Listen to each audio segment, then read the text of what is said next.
बहुत पुरानी बात है। हिमाचल में प्रसिद्ध मानस नाम की झील थी। वहाँ पर कई पशु पक्षियों के साथ ही हंसों का एक झुंड भी रहता था।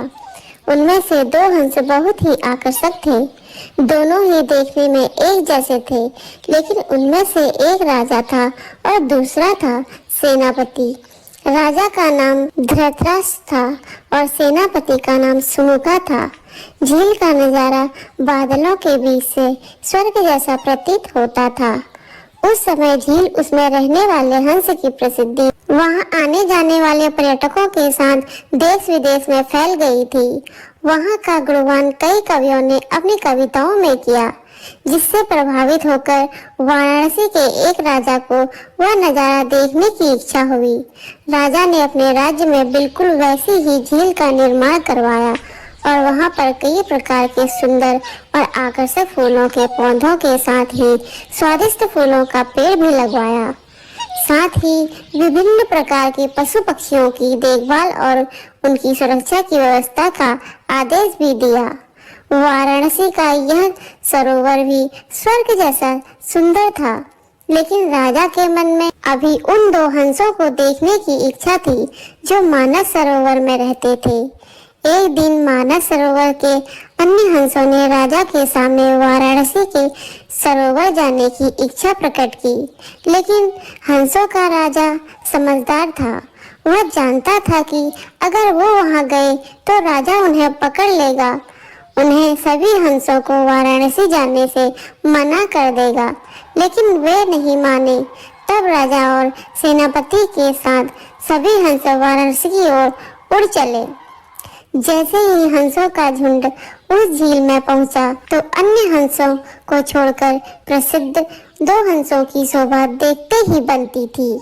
सोने की तरह चमकती उनकी चोंच, सोने की तरह ही एक नजर आने वाले पैर, बादलों से भी ज्यादा सफेद उनके पंख हर किसी को अपनी ओर आकर्षित कर रहे थे।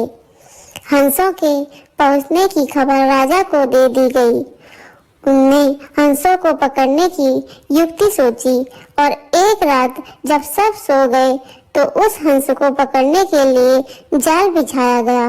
अगले दिन जब हंसों का राजा जागा और भ्रमण के लिए निकला तो वह जाल में फंस गया।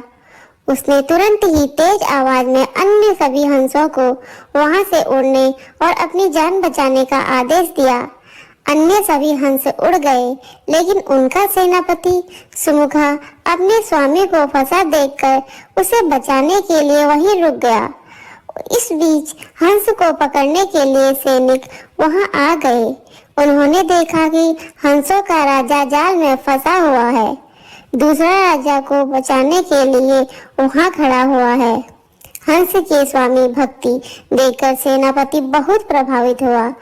उसने हंस के राजा को छोड़ दिया। हंसों का राजा समझदार होने के साथ साथ दूरदर्शी भी था। उसने सोचा कि अगर राजा को पता चल जाएगा कि सेनापति ने उसे छोड़ दिया है तो राजा इसे जरूर दंड देंगे। तब उसने सैनिक से कहा कि आप हमें अपने राजा के पास ले चलें। यह सुनकर सेनापति उन्हें अपने साथ राज दरबार में ले गया।